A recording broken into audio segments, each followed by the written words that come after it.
everyone! So, good morning! So, ngayon, pupunta kami since may soccer ang kids. But of course, hindi natin pwedeng kalimutan ang ating sunscreen and of course, ang ating insect repellent. Okay? So, mag-a-apply sila today. Okay? Ayan. Tapos, of course, since ito ay face and body, so ilalagay na rin natin ito sa face niya.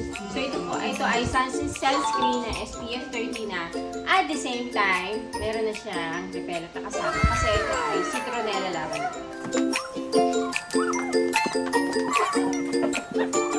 Tapos of course, hindi natin pwede kalimutan yung batok. So dapat lagi meron ang batok.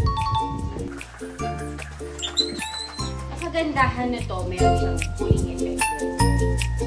So, hindi maiinitan yun.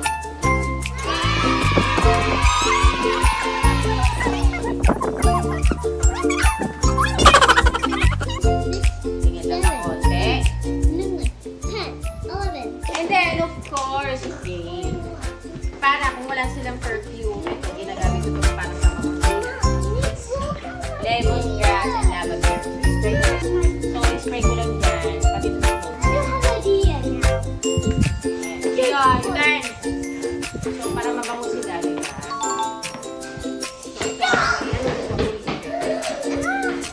And hindi kayo hahansin. Kahit nagdan yung electric pan.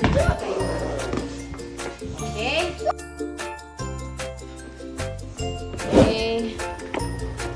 Go. Yan na. Go, go. Okay, guys. So, nandito na kami sa Vermosa. So, yeah, punta lang kami doon.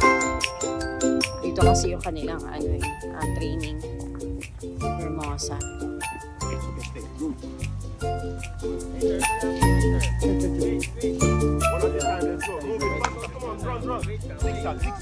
Next. Jump.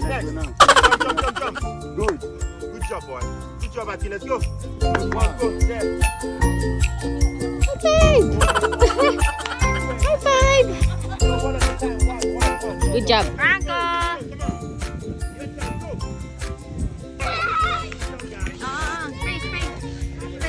Is it hot? Yes or no?